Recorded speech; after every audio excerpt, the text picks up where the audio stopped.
Korn Woodberry wine, here to talk about the Coravin system and how we're going to use it at Woodberry Wine. Michael. All right, thanks Dan Gliski.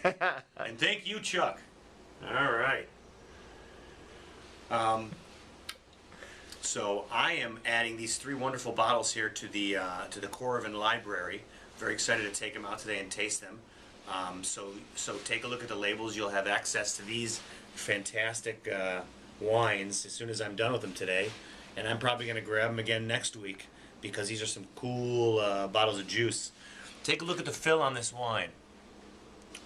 I pulled this wine about 3 weeks ago. Probably tasted about 20 times. There's a lot left. You can get a lot of taste out of a bottle of wine with the Coravin. So I'm going to start by doing, we're going to taste the Echezot today. I'm going to kind of talk to you a little bit about some of the things that go on in my head when I'm using it. First, I do like to try to pierce the cork in the same spot every time.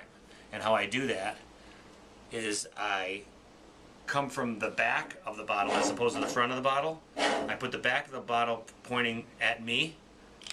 I grab my Coravin, I attach it, make sure it's on there nice and fantastic secure. Make sure my needle, your needle is a screw-in kind of thing, make sure my needle's tight. And then I just pierce the cork. At that point, I do for some reason like to pour myself first, just to get the Coravin rolling on my glass so it rolls smooth into the next glass. And I just simply do one. That's one of the reasons why I do myself first. That's 3 pumps. You usually don't have to do that when there's some air in it, but because there's no room in this.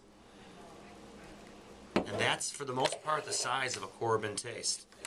My customer would then get this.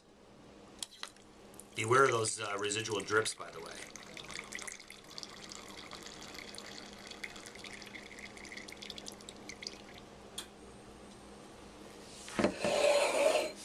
And then my next customer, tasting with me, would get this. Notice the one quick pump for the 2 follow-up ones.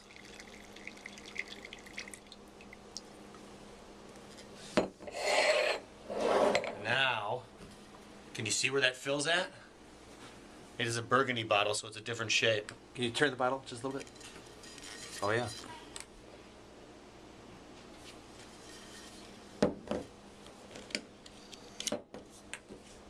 Did you see me pull that up? Sometimes it takes a little strength. And this bottle is ready to be tapped. There is always a little puddle on top, by the way, guys. So proceed with caution on that. I'll take a little napkin if you don't mind. So Michael, in your experience, how long will a Coravin bottle last?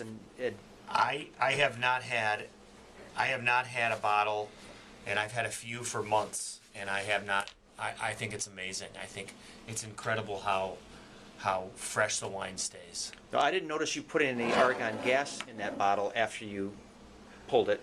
So know that every time you press that button, wine flows out of the needle, and gas flows into the bottle.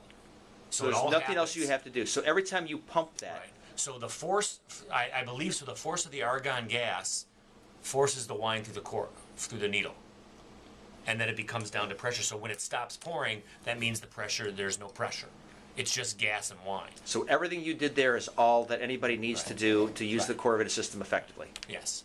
Okay. Just know that what I said was once you press that button, it shoots argon gas in there, which creates pressure, and then because of that pressure, the wine comes out of the needle into the glass.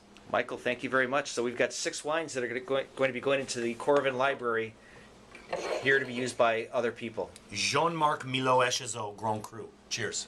Cheers.